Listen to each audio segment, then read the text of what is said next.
그럼 어떤 경우에 이 KMI가 깨지게 되느냐? 되게 간단해요. 그 리눅스, 그 인클루드 리눅스 디렉토리 안에 있는 아무런 자료 구조나 들어가셔가지고 뭔가 붙이면은 KMI가 깨졌다고 이제 그 툴이 이제 뭐라고 계속 할 거예요. 이런 식으로 나오게 됩니다. 툴을 돌리게 되면은 그 뭐가 깨졌다 이거 고쳐라 합니다. 이제 여러분들이 제조사 입장에서 내가 무슨 메모리 매니지먼트 서브 시스템에서 뭔가 기능을 구현하기 위해서 이렇게 뭔가 필드를 하나 추가했다. 네, 못합니다. 네. 이거 하시고 싶으시면은 구글한테 패치를 보내셔야 되는 그런 상황이 이제 된 겁니다. 이제 이게 깨지니까 툴에서 이거 문제가 있다라고 얘기를 해주게 되고요. 그 다음에 그 이거는 깨지게 되는 경우고, 근데 그 이거 말고도 패딩을 좀 잡아놓습니다. 그 용량을 좀 미리 할당해서 제한을 시켜놓는데, 이거는 이제 그 커널 ABI 스트럭트 레저베이션이라고 해가지고 그 패딩을 두어가지고 추후 커널 버전에서도 그 커널 버전이 올라가도 모듈들과 깨지지 않게 좀 리저브를 좀 시켜놓습니다. 이건 제가 보니까 저는 몰랐는데 이거 발표를 준비하면서 알게 된 게 그 레드 쪽에서도 이런 시도가 좀 있더라고요. 물론 안드로이드랑 그 목적은 똑같진 않지만 그 레드 계열사의 그 고객사들의 커널 모듈이 그 옛날 그 최신 커널에서도 아무런 문제가 없이 사용할 수 있게 그렇게 시도된 걸로 이제 보이는데, 여기서도 이제 그 스트럭트를 레저버하게 되고요. 그 예를 들면 뭐가 있냐 보시게 되면은 이거는 그 디바이스 그 .h 커널 헤더에서 뭔가 얘는 미래에 좀 뭔가 커밋이 새로 되거나 뭐 시큐리티 패치가 되거나 이렇게 되면은 뭔가 나중에 쓸 수도 있을 것 같으니까 미리 공간에 잡아놓자고 이렇게 추가가 되게 됩니다. 이거 보면은 패딩을 좀 추가하게 되죠. 그 커밋 메시지 읽어보면은 2바이트를 이제 레졸브를 해놓는 걸 볼 수가 있습니다. 이런 식으로 레졸브를 해놔가지고 추후 커널 모듈에서는 그 얘는 어차피 이제 보이지 않는 공간, 그 안 쓸 공간이니까 상관이 없는데, 최신 커널 모듈에서는 이제 그 스트럭트 자체 용량은 똑같은데 이제 이 친구를 이제 사용할 수 있게 미리 공간을 잡아놓는 그런 방식이 되는 거죠. 말씀드렸듯이 이제 그 다운스트림, 그러니까 제조사들 입장에서는 그러면 이제 커널 개발을 어떤 식으로 하느냐 보게 되면요. 만약에 데이터 구조가 바뀌게 되면은 안드로이드 그 구글한테 보내셔야 됩니다. KMI가 그 프리즈가 되기 전에 가능한 보내시는 게 좋고요. 보내고 만약에 그 가능하다면은 애초에 자료 구조를 애초에 안 바꿔도 사용할 수 있게 리팩토링을 진행하는 게 사실 제일 좋겠죠. 이런 것도 실제로 많이 했었고요. 그 다음에 말씀드렸듯이 이거는 사실 그 앞서 보여드린 예제는 그 커널에 나중에 보안 패치가 되거나 커널 최신 버전 머지를 할 때 그때를 위해서 리졸브를 시켜놓는 건데, 이때 말고도 제조사들께서도 이제 사용을 하라고 패딩을 좀 두기도 합니다. 패딩을 두기도 하는데 이런 것들 때문에 두는 거예요. 그러니까 구글은 이제 너희들 가능하면은 우리한테 다 패치를 보내라. 우리가 이제 안드로이드 커널에 대한 주도권을 이제 가져갈 테니까 가능한 이제 모든 변경점을 나한테 보내라라고 하는데, 당연한 말이지만 그게 현실적으로 좀 그 말이 안 되는 게 분명히 또 있어요. 그 당장 그 하드웨어에 되게 스페시픽한 거, 당장 그 무슨 보안적인 기능이 하드웨어 디펜던트하거나 이거는 다른 vendor들이 사용할 수 없는 기능인데 그럼 업스트림 되는 게 많이 안 되잖아요. 그러면은 그 제조사들 커널에서만 작동을 하는 그런 기능이 필요한데, 이게 뭐 위크 펑션이라고 있는데, 위크 펑션이면 그 만약에 링크가 되면은, 그러니까 커널 모듈이 인스 모드가 되면은 함수 포인터 자체가 아예 바뀌게 돼가지고 그 함수로 이제 진입을 해서 작동되게 될 수도 있는데, 이거는 좀 아무래도 그 펑션에 대한 모든 비헤이비어가 바뀌게 되니까 이거는 되게 권장하지 않고 있고요. 그러면 어떤 방식이 좀 있냐 보면은 벤더 호크라는 게 있습니다. 벤더 호크는 이따 뒤에 좀 설명을 드릴게요. 벤더 호크라는 것도 있는데, 이거 그 말고도 아까 이제 말씀드린 이제 리저브를 어디다 사용하느냐에 대한 얘기가 이제 나오게 되는데 그 아까 말씀드린 커널 디바이스 드라이버 같은 경우에는 디바이스 드라이버로 따로 모듈화가 시키기 쉬운데, 이제 저희 안드로이드 커널은 제조사들마다 최적화하는 게 다 다를 거잖아요. 최적화하는 게 다른데 이거는 모듈화 시키기가 되게 어려운 부분이 분명히 있을 거예요. 그 아키텍처 쪽이나 메모리 쪽이나 스케줄러 쪽은 되게 코어한 그 부분을 건드리는 거기 때문에 그 따로 모듈화 시키기가 당연히 어렵겠죠. 이걸 구글에서도 잘 인지를 하고 있습니다. 그 GKI에서 그 도큐멘테이션을 읽어보면은 GKI를 통해서 성능 저하가 크게 일어나지 않게 그렇게 그 이거를 그 목표로 두고 있어요. 커널에 대한 성능 문제가 없게, 성능이나 파워 문제가 없게 잘 해보자라는 그런 게 적혀 있고요.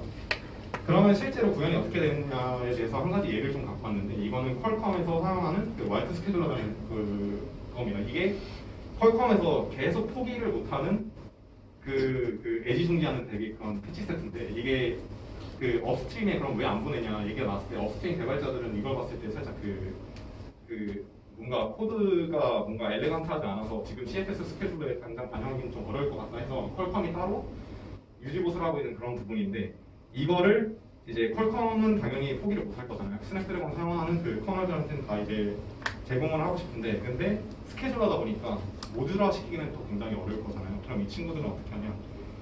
먼저 예를 보여드리자면 뭐 하는 친구냐면 일단 그 프리퀀시가 그 램프 될 때 그 기존에 있던 리눅스 스케줄러는 이걸 램프를 할 때 반응성이 되게 좀 오래 걸리는데 퀄컴에서 만든 걸 쓰면 되게 빨리빨리 즉각적으로 좀 반응을 한다. 뭐 이런 기능인데 이거를 얘네들이 모듈화를 어떻게 썼냐? 그걸 보기 전에 옛날 커널과 지금 커널을 비교를 해봤는데요. 지금 그 위에 있는 거는 4.19 커널 기준이고 아래 거는 이제 지금 GKI를 사용하는 올해엔드 폰들입니다. 그래서 보면은 옛날 커널은 보면은 커널 스캐드라는 그 디렉토리 안에 월트라는 키워드가 얼마나 있는지 봤더니 250개가 있고 지금 커널은 0개입니다. 모듈화가 다 됐다는 소리겠죠. 그 지금 안드로이드에서 사용하는 GK 커널에서 월트를 봤을 때 레퍼런스 되는 키워드가 하나도 없다. 모듈화가 됐다는 소리죠. 그럼 모듈화를 어떻게 했냐? 좀 어떻게 보면 좀 무식하게 했다고 할 수도 있는데요. 퀄컴에서 사용하고자 하는 모든 함수에다가 엔트리 포인트나 중간이나 뭐 그 엑시트 포인트에 전부 다 후크를 겁니다.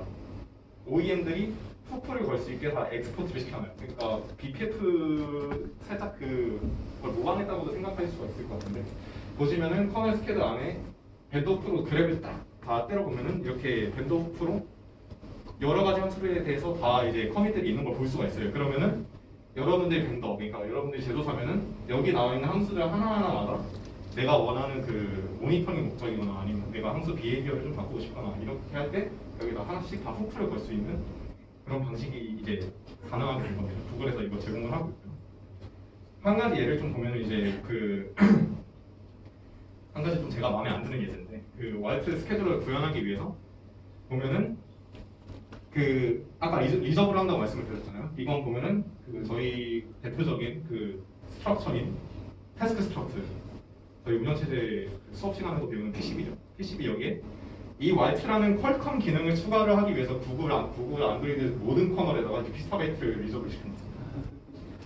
이게 맞나 싶긴 한데 어쩔 수가 없는 것 같아요. 그 Y트라는 기능을 구현하기 위해서 여러분들 폰이 퀄컴 폰이 아니더라도 태스크 스트럭트에 64바이트가 리저브가 되겠네요. 네. 이게 맞나 싶죠? 근데 네. 이거를 통해서 이거랑 아까 그 앞서 보여드렸던 이 후킹들을 통해 가지고 네. 퀄컴은 이제 자기들이 원하는 자료 구조가 다 있고 그거에 맞다 그거에 이제 대응되는 그 뭐냐 공간들이 다 있으니까 구현을 할 수가 있다라고 이해를 해주시면 될 것 같습니다. 이것도 보면은 가독성도 심지어 떨어져요. 이게 뭐야?